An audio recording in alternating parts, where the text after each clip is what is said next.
biography. After graduation, she earned an MA and PhD from Stanford in political science, and she currently teaches at the University of Michigan, where she has at various times served as Dean of the School of Literature and Science and Arts and Director of the Gerald Ford School of Public Policy. At one point, she also worked for the Federal Office of Personnel Management.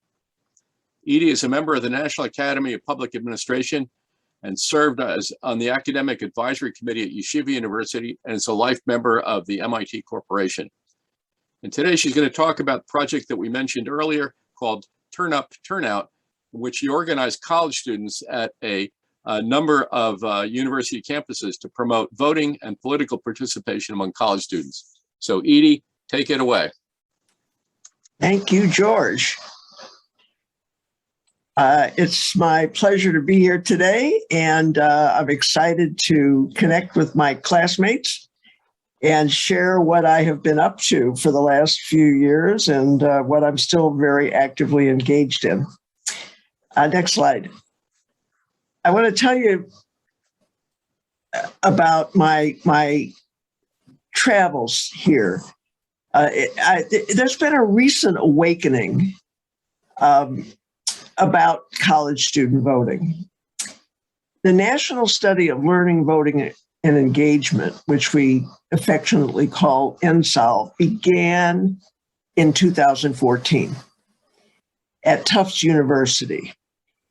And that is the first time that we have had campus by campus voting data available to us. So before that, we had no idea how many students were actually bothering to vote. In 2016, I was teaching at the Michigan and Washington program, which I was also directing in DC. And the Friday after the election in November, I had appointments with all of my students to talk about their research projects. And lo and behold, they walked in and they said, Professor Goldenberg, I have got nothing done. I am so upset. One of the students said, I've been throwing up for the last 24 hours.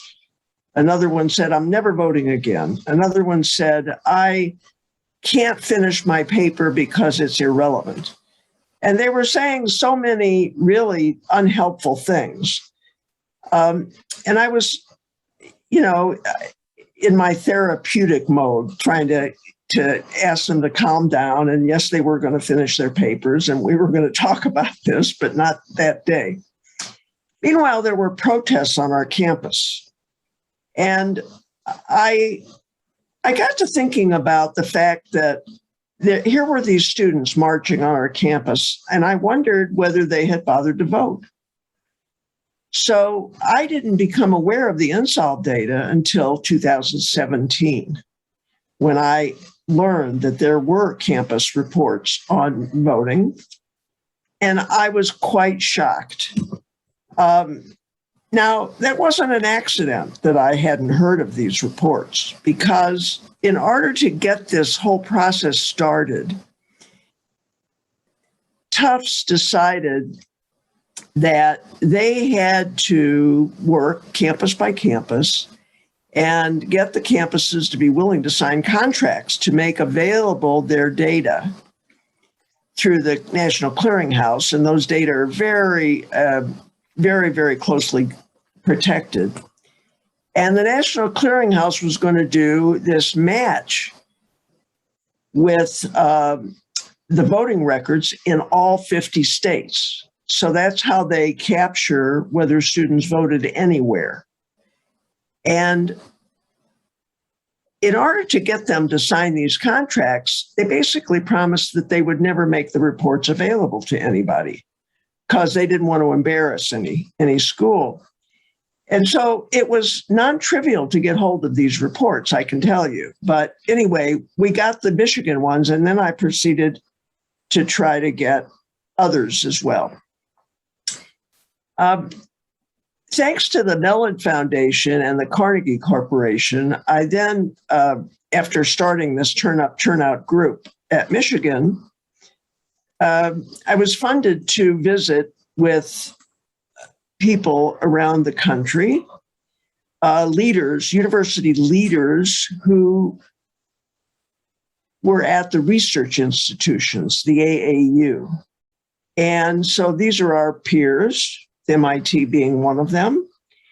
And there are 50 some of those, but then also I've visited with others or talked with them on the phone.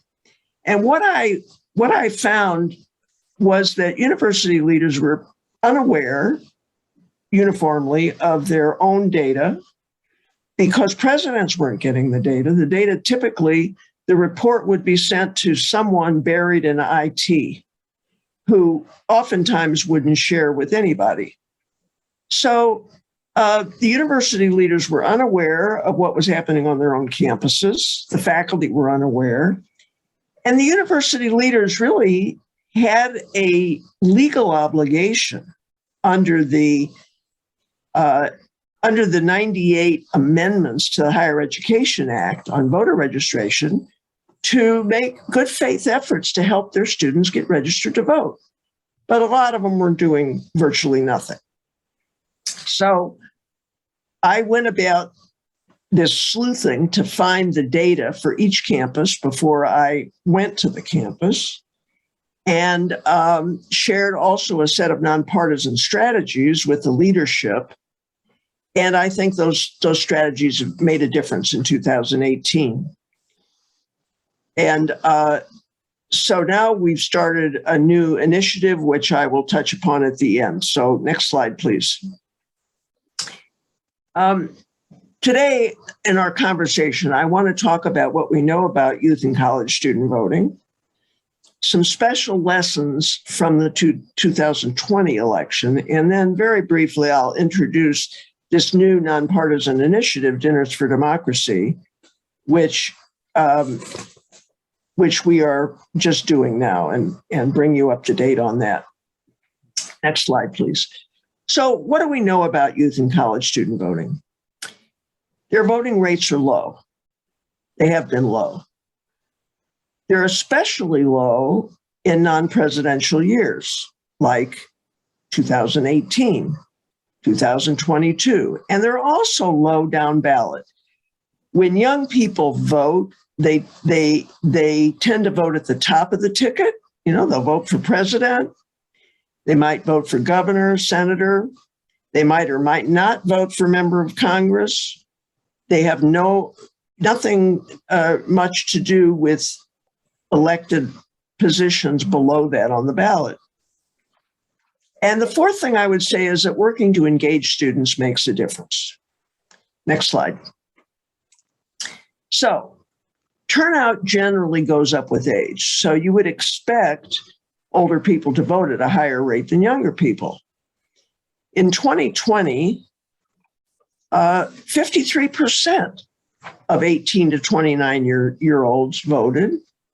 And that was higher than the surge that occurred when Obama ran the first time in 2008. There was a lot of excitement over Obama, the idea of having the first African-American president. And so there was a surge then to 49%, but in 2020, it got to 53%. Now, in 2018, there was a surge that hit a 100-year high for a midterm at 42%. And that's, you know, it's still a minority of the voting eligible population for overall, but it was higher than we had seen for 100 years. And the young people closed the gap some, but they still ended up lagging. Next slide, please.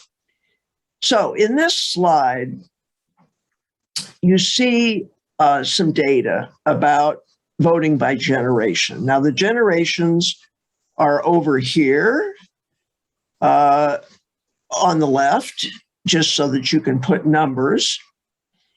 And the percent of eligible voters who reported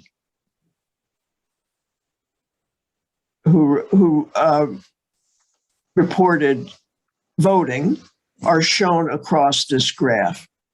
And you see sure enough, that the older generations voted at higher rates.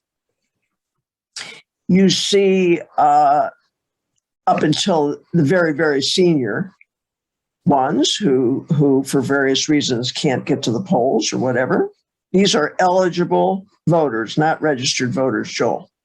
Okay, and you also see this big surge that occurred in 18, especially among the youngest voters. That movement from 14 to 18 in the millennials is quite remarkable. And it was a pretty good movement in the Gen X group as well. And it did close the gap somewhat, but they're still trailing behind. Next slide, please. So why the concern with college students? Well, here was the data that I started with back when I first started looking at these, and I got the reports from various, and I just am showing you a few, some privates and some publics. If you look at those 2014 numbers, they are just appalling. MIT, only 13% of the eligible students voted. And, University of Michigan was 14. So we weren't anything to feel proud of either. The numbers for the presidential year were not great either, but you can see that more people show up when the president is running than in the midterms. And if you look at the averages for private and public universities down there at the bottom, you'll see that MIT and Michigan were below average. And we don't like being below average. So this is partly why some of these schools were so protective of their data. I remember having a conversation with Princeton at one point, and I'm on the phone with one of the deans, and the dean says to me, they don't want to admit this, but partway through the conversation, she says, well, actually, we were the lowest of the Ivies, and we are not the lowest in anything. So there was just outrage in her voice. So they were having to get organized. Anyway, you can see that Harvard and Northwestern were doing better. And those are two campuses where very early on, they got fairly active in trying to get their students to vote. And that's really an effort. You can see that Northwestern and Harvard are both doing quite well. And I put them on there for that reason. But MIT, UCLA, University of Michigan, much more typical of many of the campuses that I looked at when I started looking at these 50 campuses. Next slide, please. So why was I concerned about this? Well, these are smart, educated students who we think are going to become tomorrow's leaders. And in some of those campuses that I mentioned before, like Michigan, Berkeley, the same thing, UCLA, the same thing, these are campuses where there's a tradition of political activism. So you can imagine when I talk to faculty around our campus or on some of these other campuses, how outraged they were to learn that their students were not bothering to vote. Okay, why are they so low? Well, I want to touch on a few different kinds of points. First of all, some gaps that became pretty clear to me when I started looking at what was going on campuses. Some student life realities that I think it's important to be cognizant of, and some structural issues and a few other things. Next slide, please. First, the gaps.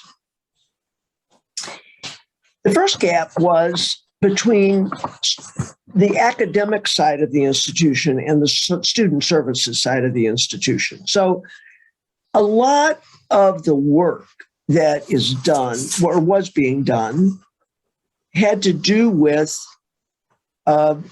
either central student government making an effort to get other students to turn out, or some center for civic engagement that reported typically to student services, which would be under the chancellor at MIT. It would be related to the residence halls and other services that are provided to students.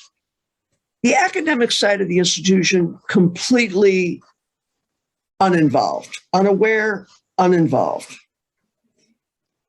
In fact, before 2017, despite the fact that I've been for decades on the Ann Arbor campus, I had never stepped foot in our Ginsberg Center for Civic Engagement. I didn't know where it was, and I had no idea what they did. So that was a big gap. Second of all, the lack of understanding of the voting rules and what state and local elected officials do. The students don't know what the rules are. They vary across all the states, and they have really not much idea what these elected people have responsibility for. And then the third gap is that there really was almost no effort to target graduate and professional students, because it was typically an undergraduate-led effort. So for the research institutions, which have a lot of graduate and professional students, they're just left out, typically. So that these had to be addressed. Next slide, please. Then there are some student life realities. Students move a lot. I don't know about you, I moved every year. Some students actually move from semester to semester. And that means they got to re-register. And moving has a lot to do with them not being eligible to vote because they're not properly registered. They don't use mail-in stamps. Now, I got to say, I was a little surprised by this, which shows my age. I got to the point where I started asking students, have you ever mailed anything? Have you ever actually put a stamp on something and put it in a mailbox? And I can't tell you how many of them said, no, I've never done that. I don't even know where to find stamps. In fact, one of the donors to Michigan, who is on the board of Common Cause, has a son who was very active in voting activity. And at one point when I was talking to him and his son, I said to the son, have you ever mailed anything? And he said, not really. So in the last year, one of those parents or grandparents who insists on handwritten thank you notes, students don't do that.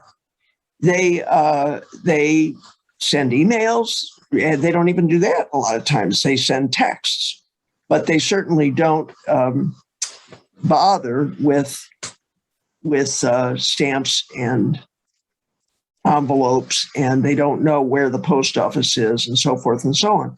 They don't read the newspaper. They don't watch television news. They get their news off their phones.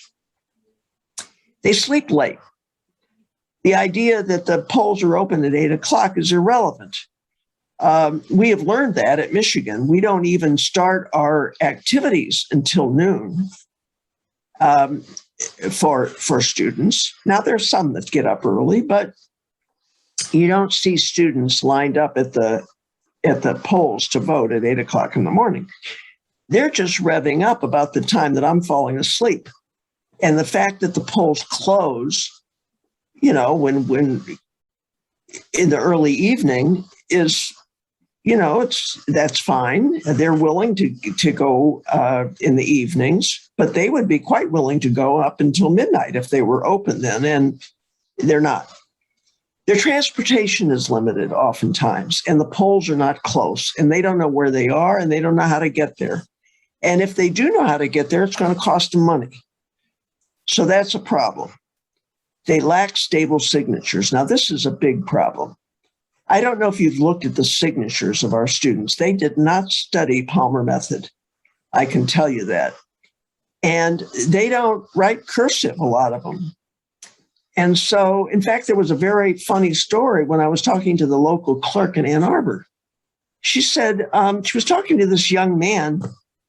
Our clerks do what's called curing ballots. So if a ballot is not going to be counted because there's a problem, like the signature's missing, or the date is missing, or the signature doesn't match, someone from the clerk's office may call that person or contact them by email and find out what the problem is. You know, that they bothered to vote, but it's not legitimate.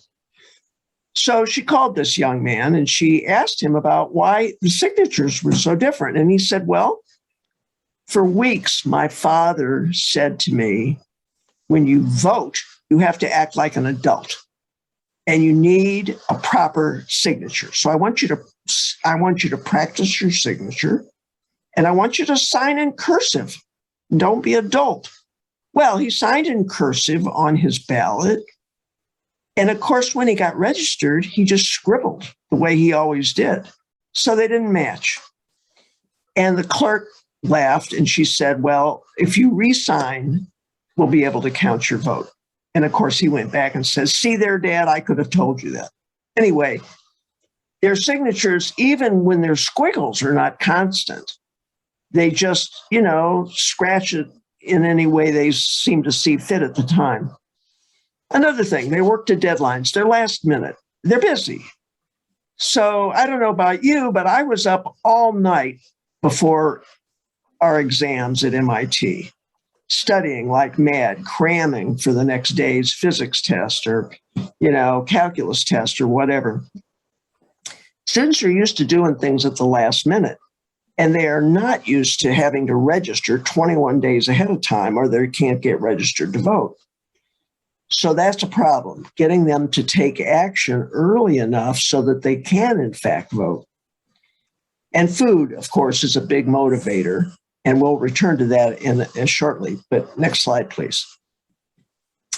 And then there's some structural issues. Poor civics education in this. When to vote, how to vote, why to vote. They are less contacted by campaigns. And I'll tell you a little story. I was teaching a course on student voting. And one of my former students from way back, David Trott, was a retired Republican member of Congress. And I asked Dave if he would like to come to my class and chat with them about what was going on. And he said, why are you teaching a course on that? Students don't vote. That was by way of saying that the campaigns didn't think that students would ever vote, and they never bothered to contact them. So that was a problem. And I mentioned state rules. They're different in every state. For campuses like ours, like MIT, like Michigan, we have students from all over the country and the world, of course, but it's all over the country that matters for this. And those state rules vary everywhere. But one of the things that we know based upon research is that certain state rules make it more likely in a state that students will vote. If there are easier ID laws, that is to say, they can use their student ID. If they have same-day registration, which is SDR, if they allow online registration, which of course students love because they can do it online. If they have automatic voter registration, AVR, which means that when a student goes, say, to get a driver's license, they're automatically registered unless they opt out. Pre-registration, a number of you probably are in states that have pre-registration. California allows pre-registration at age 16. Michigan does not. That means when a young person goes for a driver's license at 16, they can be pre-registered, and when they turn 18, they are automatically registered to vote. In Michigan, they don't go, they go at 16, but they can do nothing. So then they have to make another effort to get registered when they turn 18. So pre-registration helps young people. No excuse absentee ballots. We had a law until 2018 when our Constitution was amended.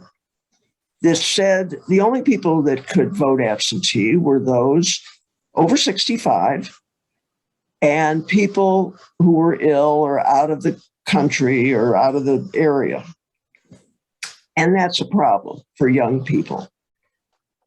Early voting. States that have at least 4 of these policies allowing these things are states that have higher levels of young voters. So places like Minnesota, New Jersey now. There are a number of states that have liberalized their voting rules. Next slide, please. And then there are a few other things. For one thing, it's not yet a habit, unless the parents or grandparents took them with them when they went to vote and let them see what the process was like. That actually helps and it works. But a lot of families don't do that. Young people, we know from research, have less confidence in parties and party cues. So they won't typically vote straight party ticket even when they could, which means they have to make decisions about each person down the ballot. It's one of the reasons that we have fall off down the ballot. And some young people think, well, it really won't matter. Things are a mess. They've been a mess. Nothing's going to make any difference. And of course, young people can be quite impatient for change. They are not necessarily interested in compromise. They want to see the candidate who responds to all of their priorities, not just the one who might do more priorities than some other candidate. So they can be pretty idealistic and impatient for change. So there are a lot of reasons that affect young people's voting. Next slide, please.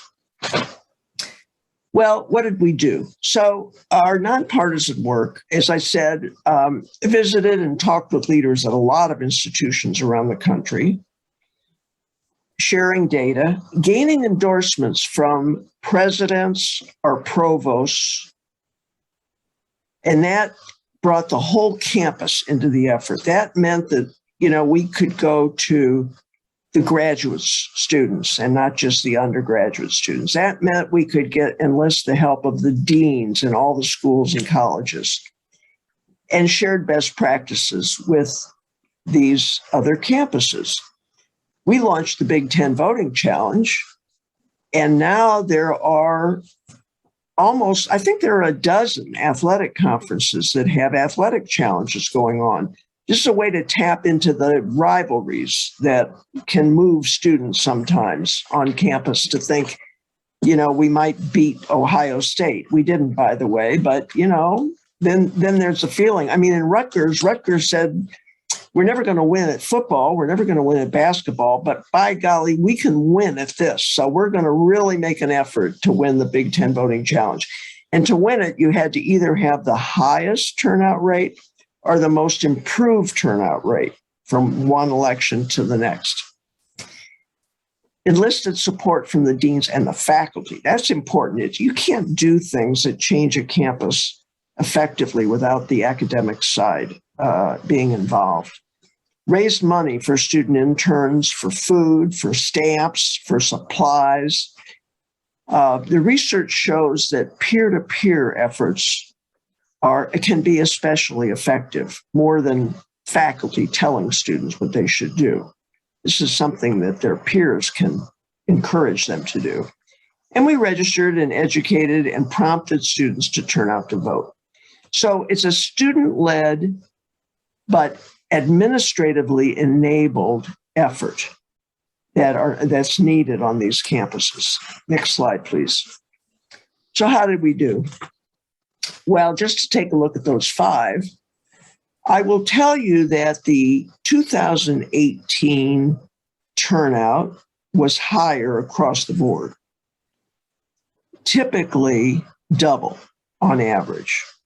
You can see that the privates kind of down at the bottom kind of caught up and surpassed the publics by 2018 in their rates from, going from 18 to 43, whereas the publics went from 20 to 41. But on average, they would double. And you can see by that percent increase down the right column that every single one of those numbers is more than twice what the 2014 number was. So we think there was, in fact, an impact of these efforts. MIT went from 13, not just to 26, but to 40. And Northwestern went from 22, not just to 44, but to 52. And Michigan went from 14 to 41. Now, this made us average. So we went from below average to average. And we'll take that as a first step. But we really think that our campuses ought to be doing above average. Okay, next slide, please.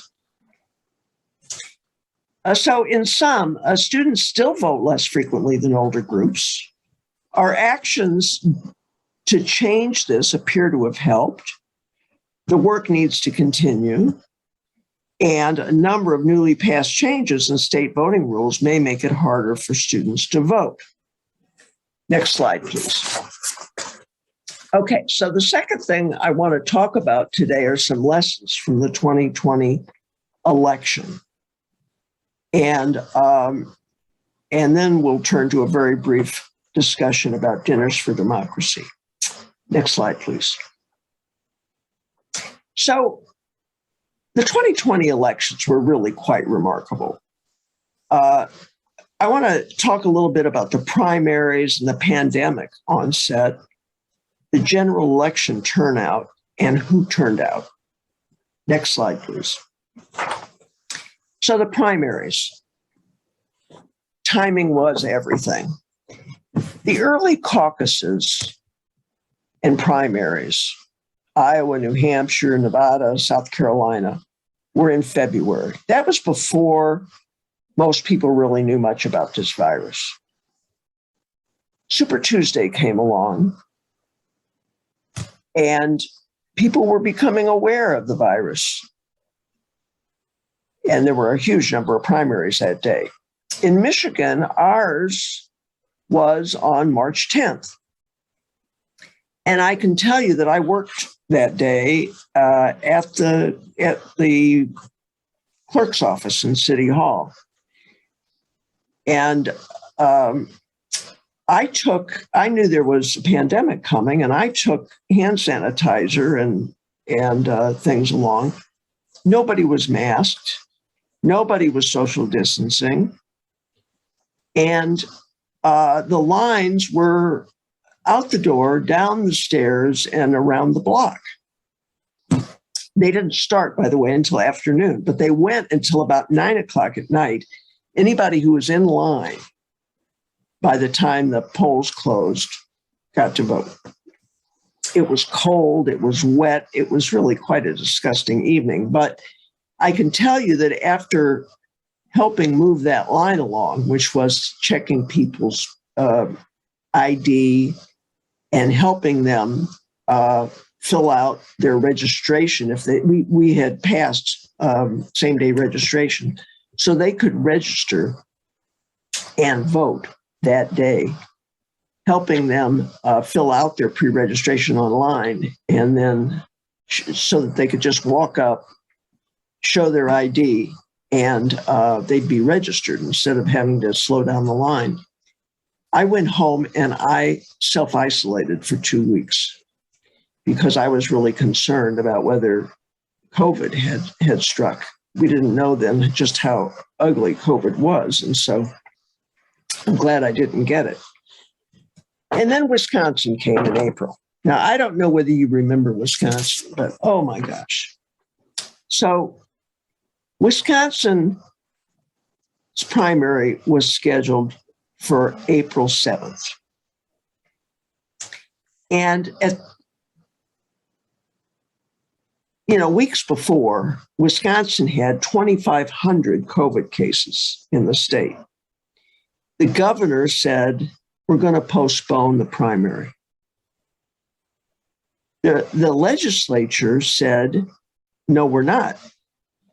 And they sued, and they won. But the decision wasn't announced until April 6th.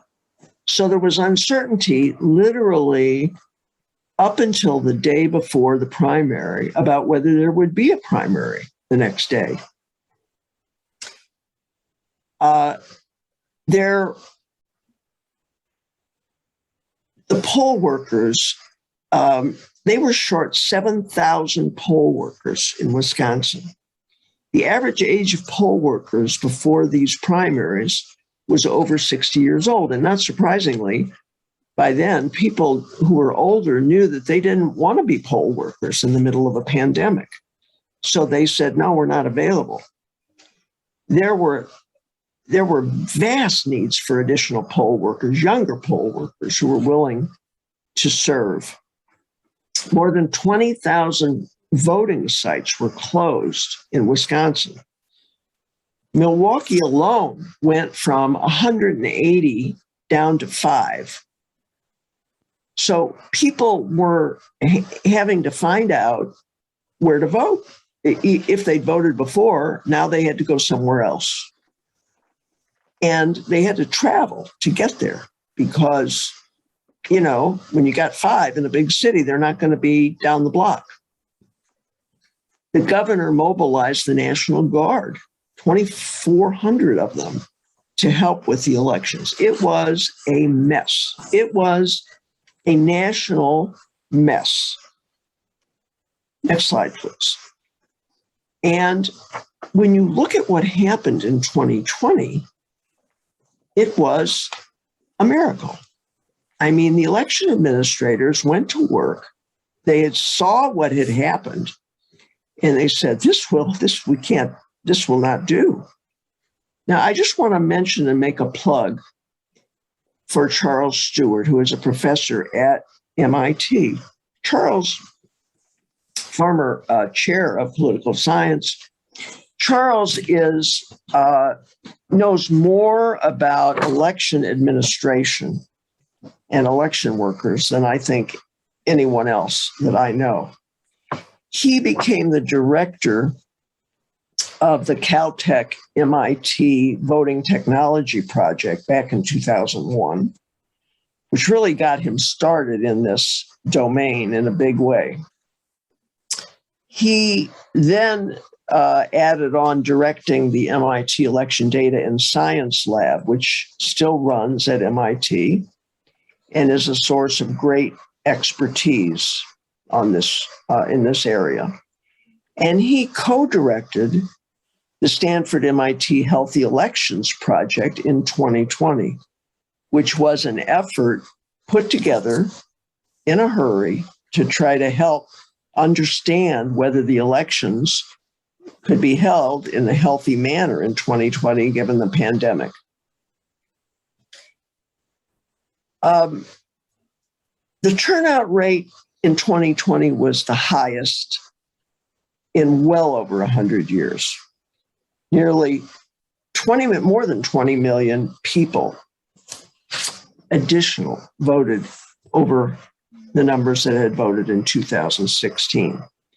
Turnout was up in every state, all 50 states. Not the same across the states, but it was up everywhere. there were tens of thousands of new trained poll workers. Many of them were students.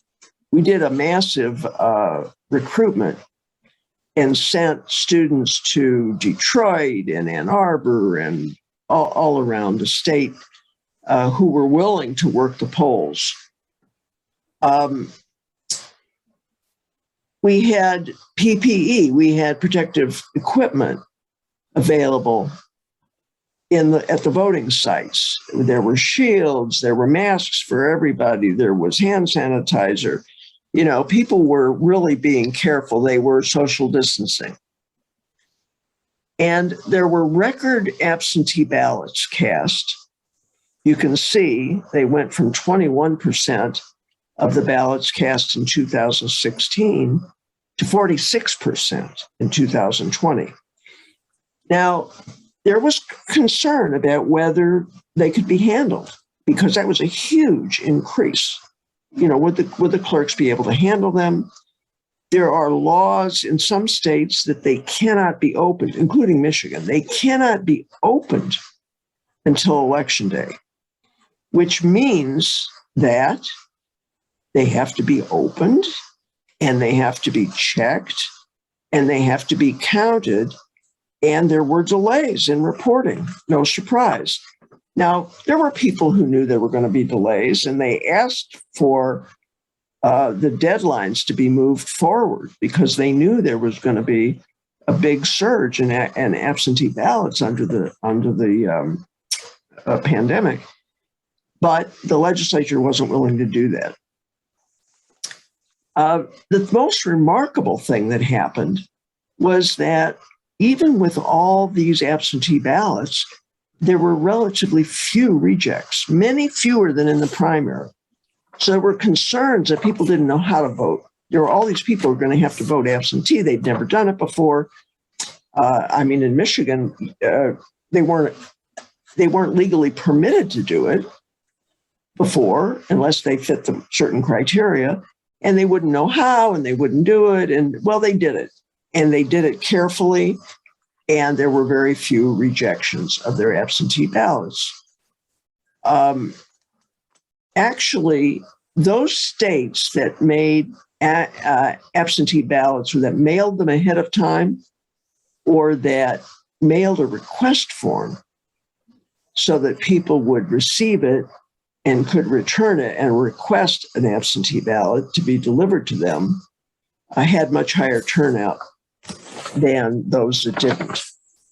Another thing that varies across the states a lot. Next slide. So who turned out? I want to just touch on three types of turnout or subgroupings: gender, by ethnicity, and then by generation. Next slide, please. Okay, by gender first. So 54% of all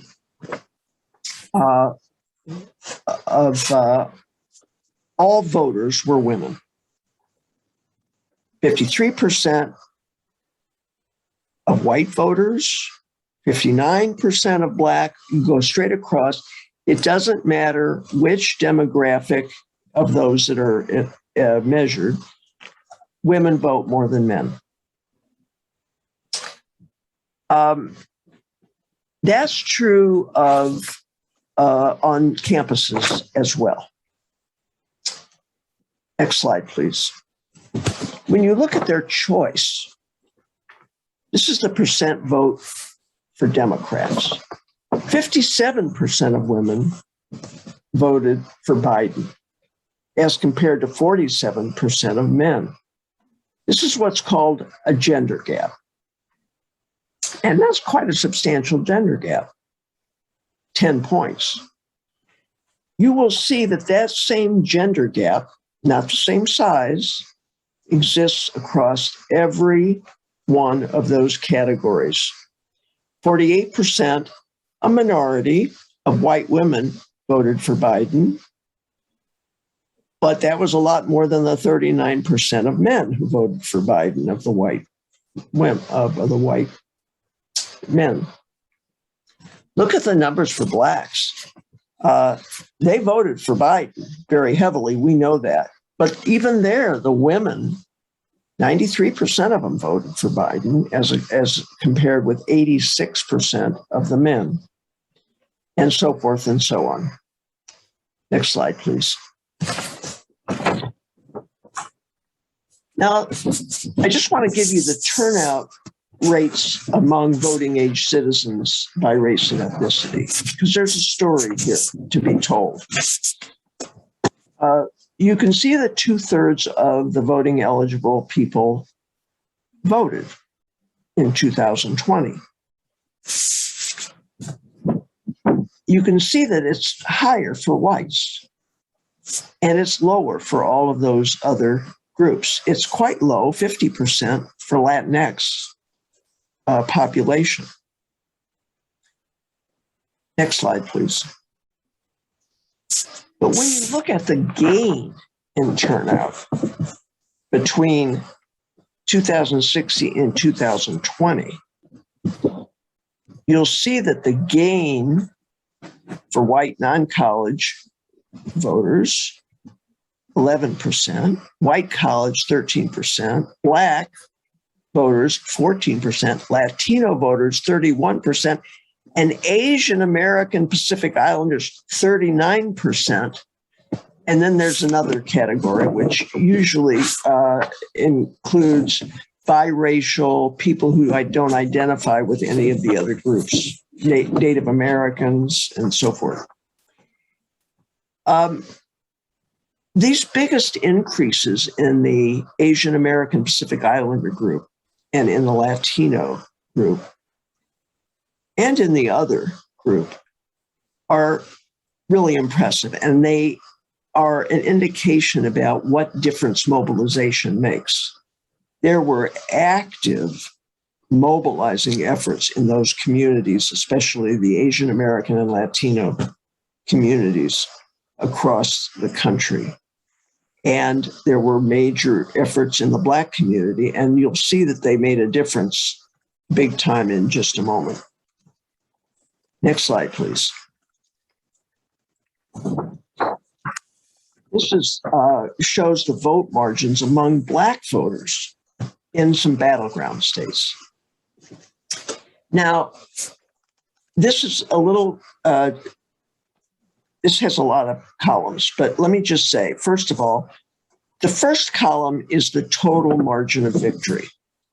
And you can see the total margin of victory in Georgia was only 11,779 votes for Biden. It was close, very close. In Arizona, even less, 10,000. And, you know, Michigan was much higher, but the others were, you know, Pennsylvania was 80,000. But, you know, these are really small numbers and given the total. The margin from Black voters alone is in the second column. Is the margin bigger than the margin of victory? Yes. In every one of those 6 states, it's bigger. It's much bigger. And this is why, you know, a lot of people say that Biden owes his election to Black voters. Well, he owes it to lots of people. But this is just one, I think, kind of remarkable table that shows you why that people are saying this. Then you go to the fourth column, which is the increase in the numbers of Black voters in each state between 2016 and 2020. And look at that number of increased voter number for Georgia. Almost 200,000 more Blacks voted in the state of Georgia in 2020 and voted in 2016. Is the increase larger than the victory margin. Yes, in Georgia and Arizona. Not really in the other states. But yes, in those two, just the increase in the number of Black voters. I wish I had the increase in Latinx and the increase in Asian American to show you, but this was one of the tables from the Catalyst group that I thought was really kind of powerful. I think it's another pretty good indication that mobilization and contact, personal contact, matter. And, in Georgia, obviously it was Stacey Abrams, but also Ralph Warnock, in the efforts there to engage the Black community and get them to vote. Next slide, please. Now, this is the vote share by age. This is there's a lot going on in this table. So let me just spend a minute on it. This shows, first of all, if you look at the first, it's the second column, the Dem column, by age, you will see that the younger groups voted Democratic more than the older groups. There's a monotonic relationship there. And it goes down, it goes up for the Democrats as you go younger, it goes down for the Republicans as you go younger. If you look at the 2016 numbers versus 2020, you will see, just look at the Dem columns for those two dates. It goes up in every category by age. Now, it's only by 1% for the 45 to 64-year-olds, but it went up everywhere across the age range. And then the third thing I want to point out here is the third party column. One of the things that older folks understand is that third parties are not going to win in the United States. It's a system that is not going to produce a third party winner. It would be extremely unlikely. It could be that a party will change dramatically after an election, realizing that lots of people voted for a third party and they will absorb the third party. But a third party is not going to win for president. And sure enough, the numbers who voted for third parties in 2016 are a lot smaller among the older folks than the younger folks who voted for third parties because, by golly, they wanted the candidate who was going to do everything for them and not the one that was going to do more for them than the other of the two main parties. But some learning took place after 2016, and all of those third party numbers dropped pretty dramatically, from 10 to 3 for the youngest group, from 8 to 3, from 5 to 1, from 3 to 1. And while the Republican number, if you just look at the row of 45 to 64-year-olds, the Republican number went from 50 to 52%. They picked up 2%. The Democratic number went from 46 to 47. So they picked up the other 1%. Okay. If you look at the oldest group, they went from 45 to 48. The Republicans went from 52 to 52. Basically, they didn't increase in that group. If you look at the youngest group, the 18 to 29, the Democrats went from 50 to 60.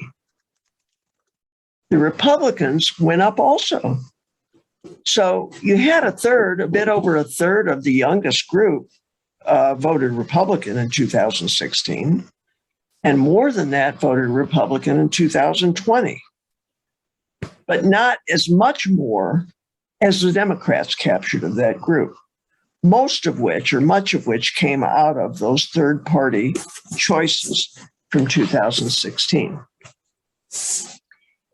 Now, there are a couple other points I want to make which are not really reflected on this chart. One of them is that millennials and Gen Z, the youngest groups, in 2016, they represented 23% of the electorate. By 2020, they represented 31% of the electorate. This is because more people aged into the voting classification, and because some of those folks who were in 2016 young, they aged another 4 years, but they're still part of that generation. If you look at the baby boomers versus older folks, in 2016, they were 51%, a little over half of the electorate. In 2020, they were only 44% of the electorate because some of those people are dying or they're not well enough to go vote.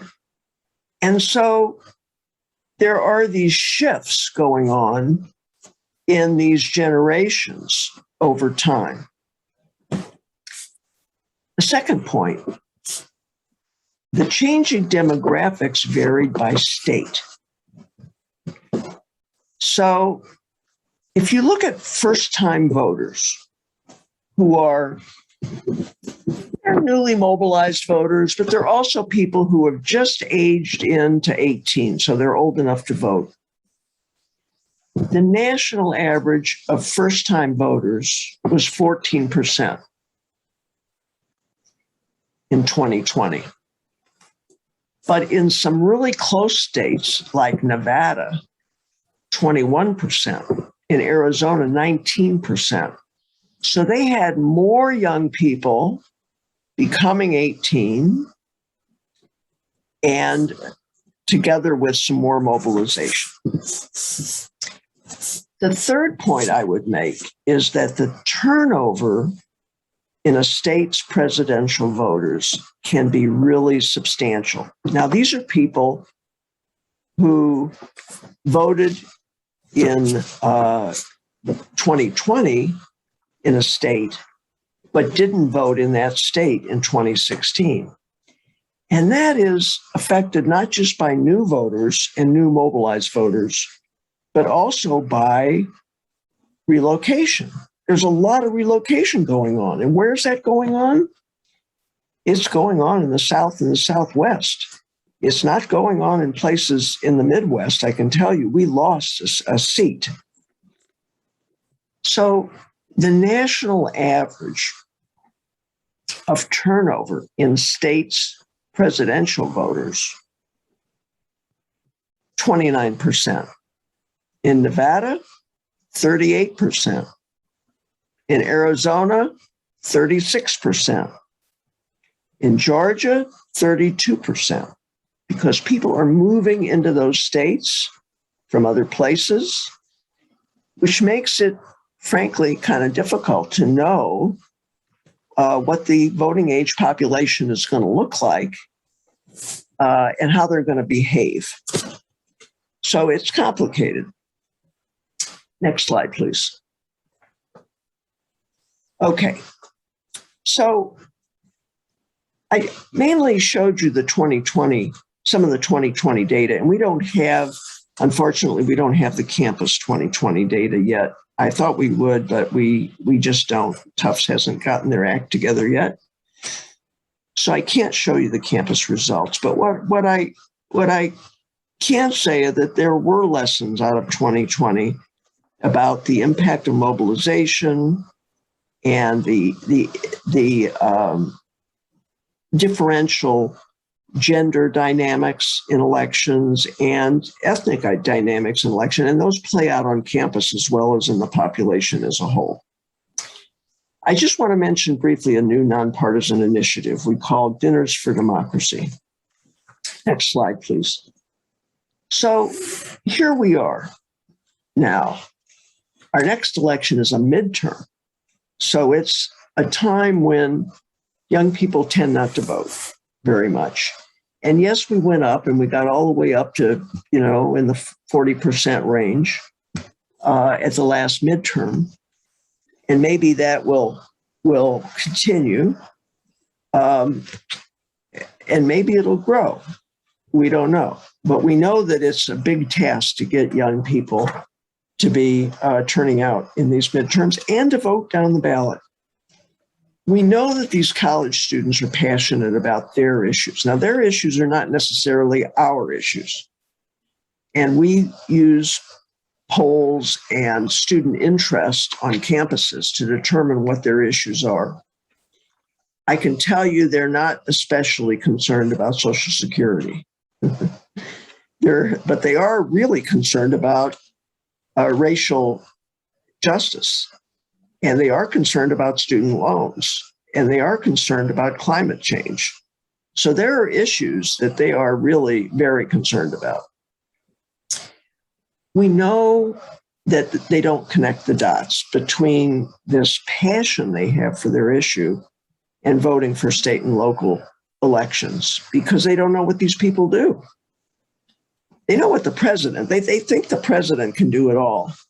But they haven't learned much in civics about what state legislators do. And I got to say, most of my friends, even my age, don't even know who their state legislator is. So I don't blame them for this. I think it's just a gap in these kids' education.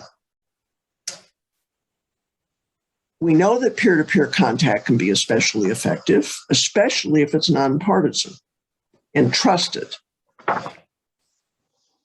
We know that it helps if students can have occasions where they can articulate why a particular issue really matters to them.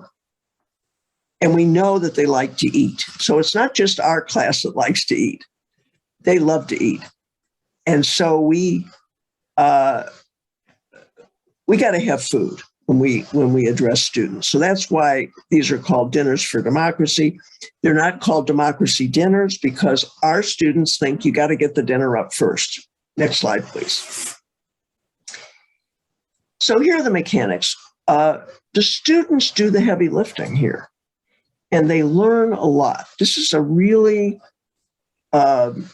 educationally driven initiative, which fits with the values of what universities are all about. Students volunteer to develop a Dinner for Democracy, which is basically a 1-hour workshop.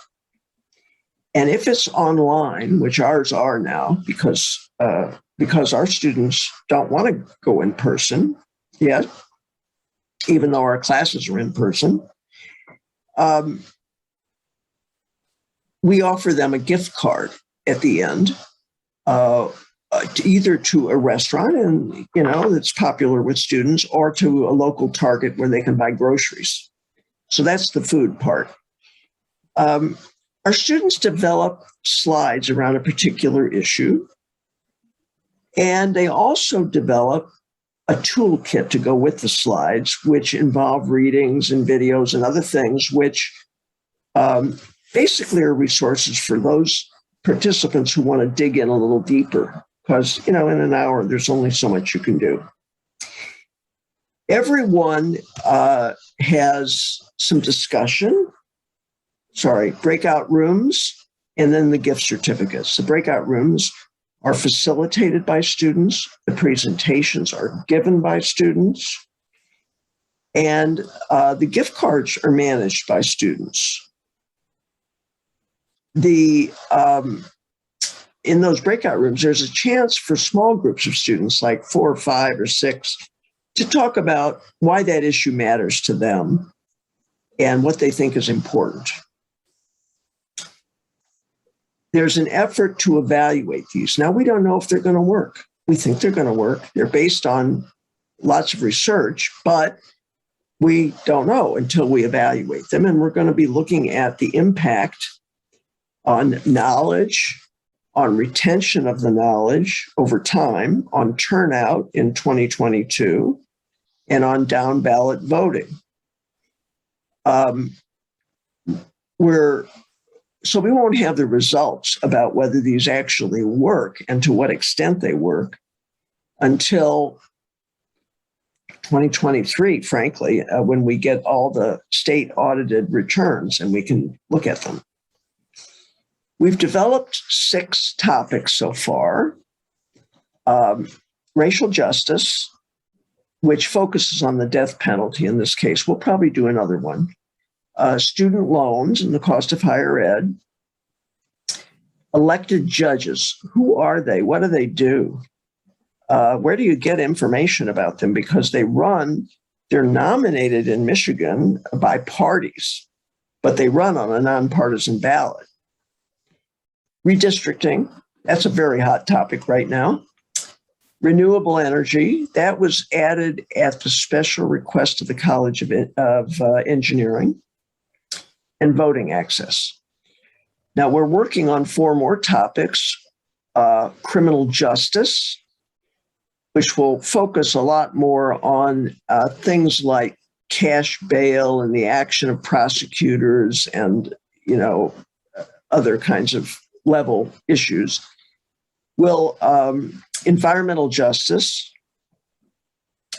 women's health, which will probably wade in, including abortion, climate change, and that's a big one. So, we'll be focusing in on some aspect of climate change. We're working on 3 campuses of the University of Michigan. These are the student enrollments. These are very different campuses. I've had to have some grants to support this work, which is really supporting the students, leaders, and then the evaluation of this. And so that reaches almost 60,000 students. And we're sharing these with others. In fact, I'm about to get in touch with the Center for Democracy at the University of Virginia to see whether they'd like our slides, whether they'd like to do this. I've already talked to Brown University. I'm interested to see whether they have students who would be willing to develop other topics and share the slides back with us.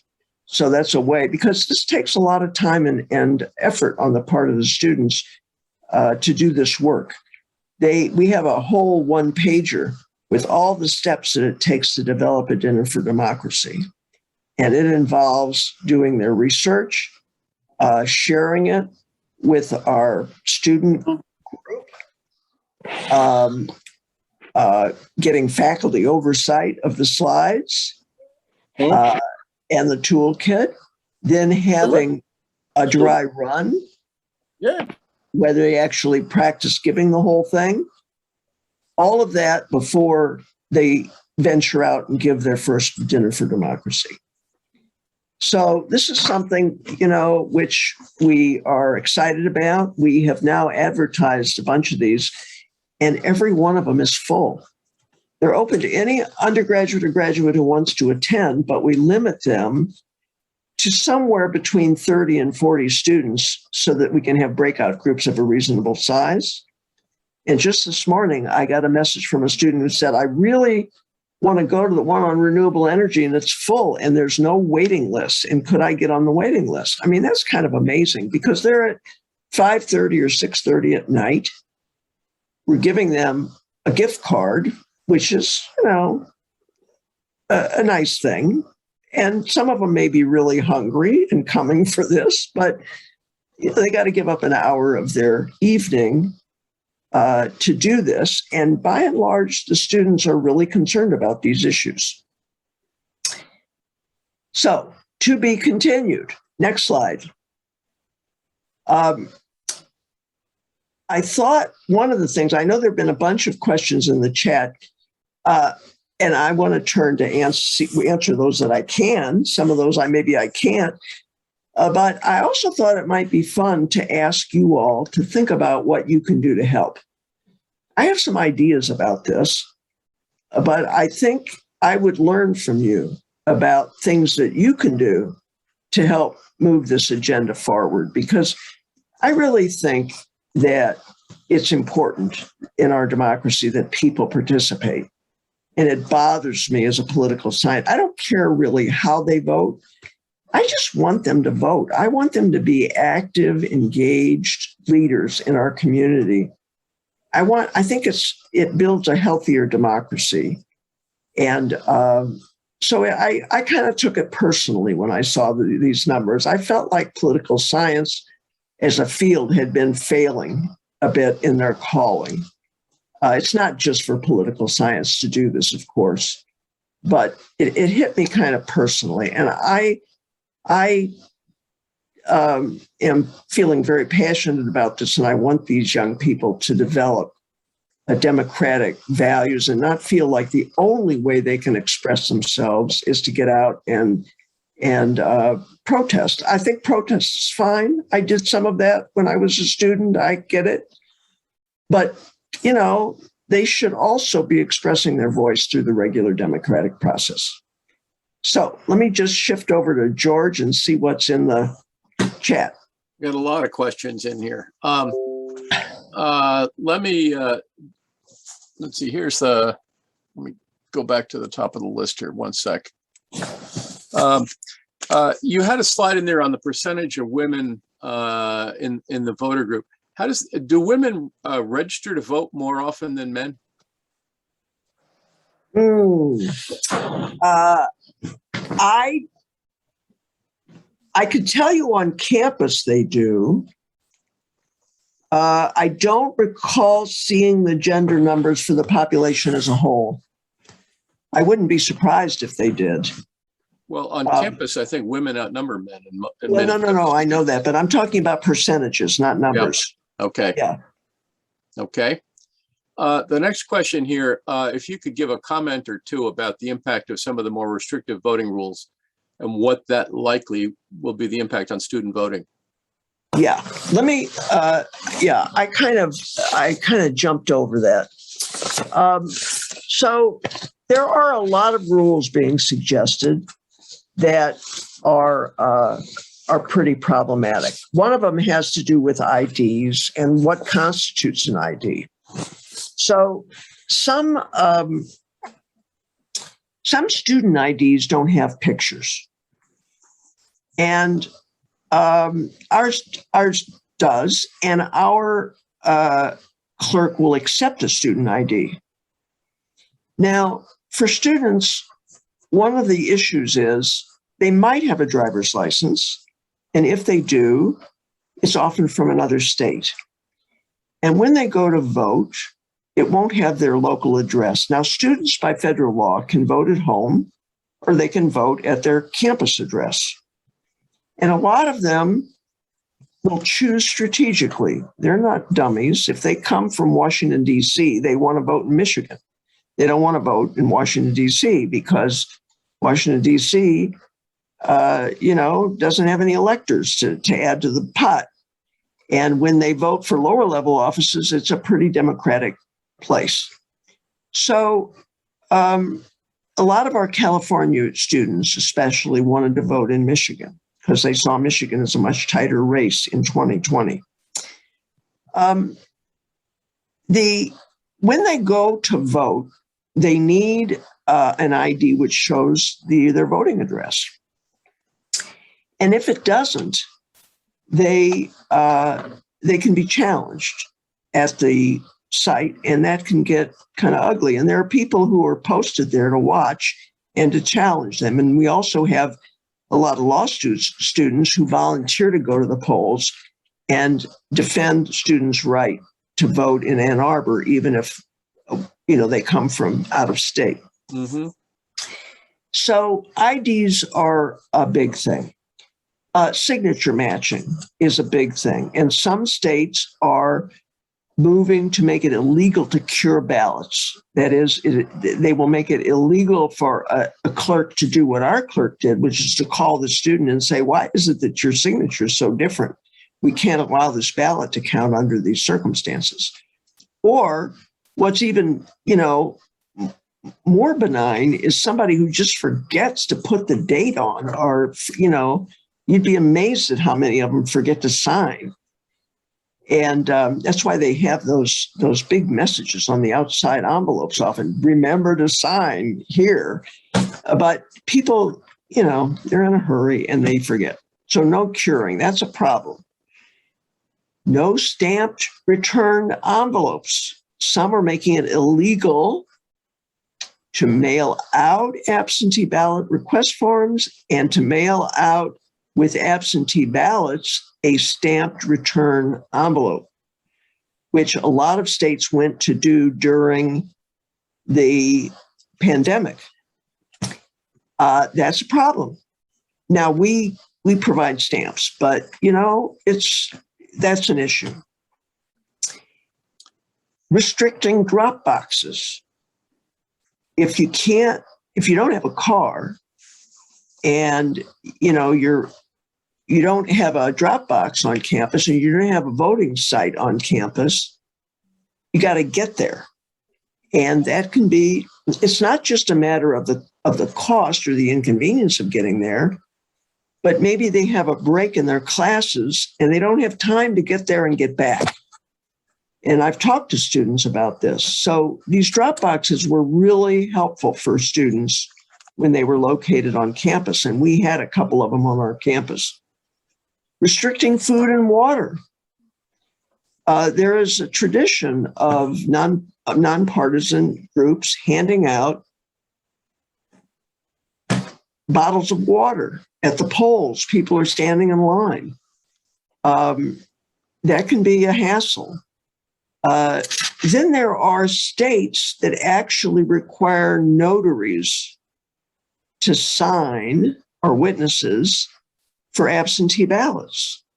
Now, if you look at the states that have those laws, they're Alaska, Alabama, Mississippi, Missouri, Oklahoma, South Dakota.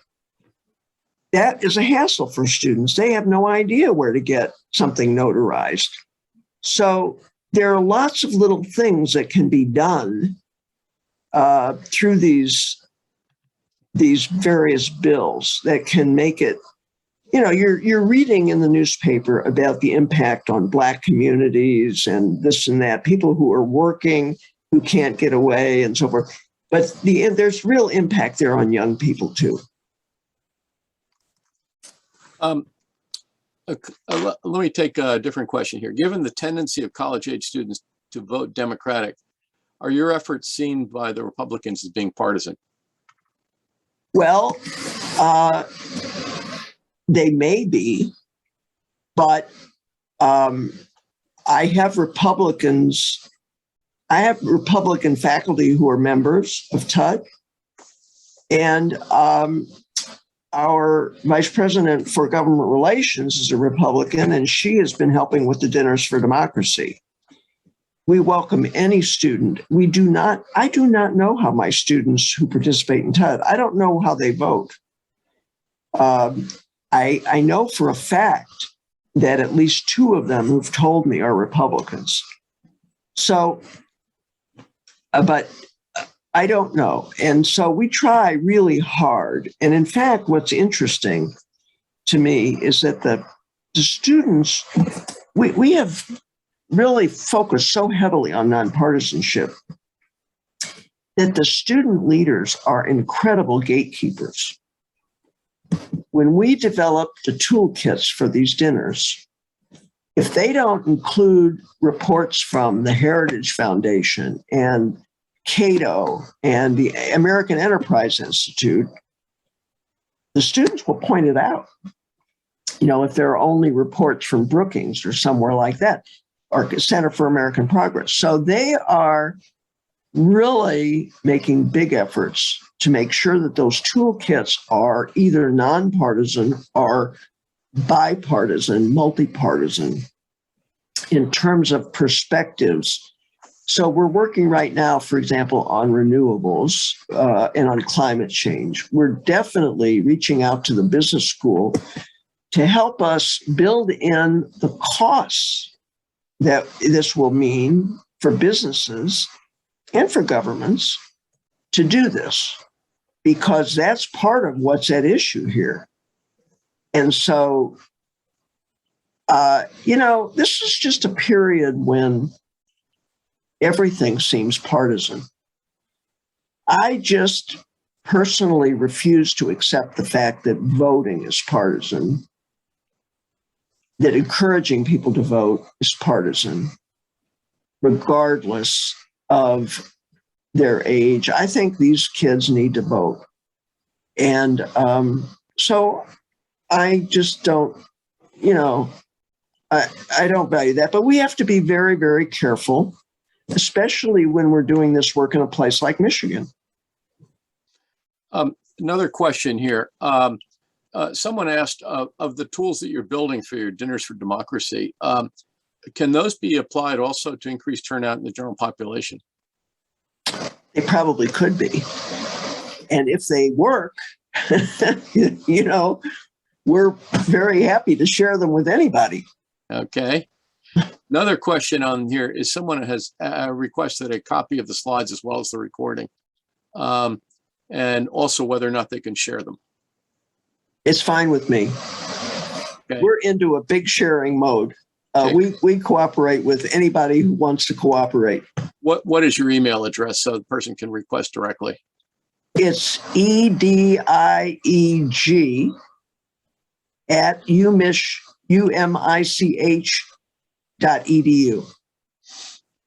Okay, great. Okay, now the next one here. When you talked about the impact of third-party voting in 2016 versus 2020, which were the third parties and how much of the vote did they? Oh, well, you may recall. Huh? Which were the material ones? The Green Party was material. What else? Who remembers? I think Bill Weld was running on something. He may have been. I know the Green Party took enough votes that it made a difference. Okay. Another question on the chart that showed the increase of the number of Black voters. Was that the increase in the number of voters or the increase in the margin? I think it was. There was both. There was an increase in Black voters. Yeah. 2016 to 2020. Right. And then there was the difference between the margin between support for Biden and support for Trump. Okay. Let me go back up here. What else do we have on the list here? If students don't use the mail, what good does it do to mail out absentee ballots? Well, they actually, we set up what's called a satellite clerk's office in our art museum. And they could do a one-stop shop. They could show up, they could register, they could ask for an absentee ballot, they could get the ballot, they could move to the side, fill it out, and drop it in the drop box. So they never had to deal with mailing. But actually, the students get mail in the dorms. They might get mail. And they probably open the mail they get. What they don't do is send mail. So we had students who had COVID, and they were in isolation during that period right before the election. And they weren't getting their mail, which meant they weren't getting their absentee ballots because they were moved to a different residence hall, different dormitory. So we actually had to make arrangements with the clerk. I have a student who had COVID. I made her check first with her doctor to see if her antibodies were strong enough, and then with her parents to make sure that they were comfortable with her doing this. And they all said yes. And so she got deputized by the clerk. I can tell you the clerk didn't want to go anywhere near the dorm where all these students were located. But she went and set up a table outside the dorm where the students were and registered them on the spot and handed them their absentee ballots, which had to be reissued because they weren't where they were supposed to be. So yes, they were looking for their mail to get their absentee ballots. Okay. Any other questions from the audience that I have missed? If not, Alex or Nancy, can we throw the floor open for a few minutes of general schmoozing? Are they still on? You have to unblock everybody. You have to unmute everybody. Everyone should still have the power to unmute themselves. Okay. I believe I only muted one person. So if anyone has any trouble unmuting, throw it in the chat and I will unmute you immediately. Okay.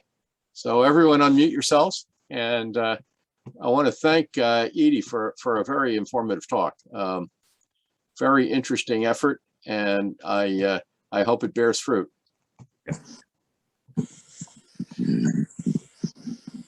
Let's see. We have anyone want to? Steve Marcus is. Yeah, Edie, I would just invite you to for the history project to send to me or to Cheryl sort of a brief essay as to how your experiences at MIT led you to in your career, prompted you to go into a career of political science and to the studies that you presented in this speech. Yes, please. That would be good. Well, what an interesting idea. Steve, I have to say that it was both a push and a pull. If you looked at my grade in linear algebra, I had to make a quick switch out of math because I didn't really know what math was when I came to MIT. None of us did. Nope.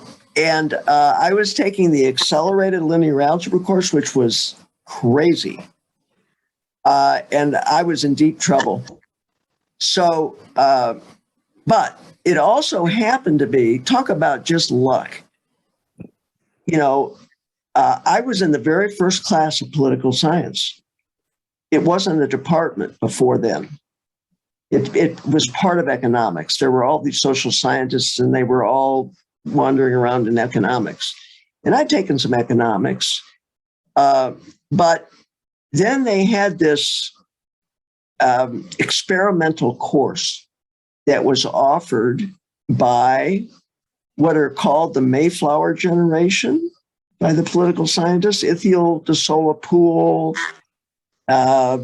Lucian Pye. I mean, there were four really great professors who offered that class, and I took it, and I was mesmerized. I was just sold.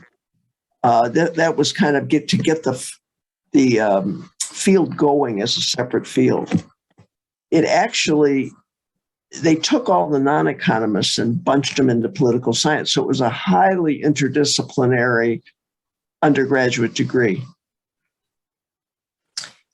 And then, I did well in that field and I applied to graduate school and I didn't get a job.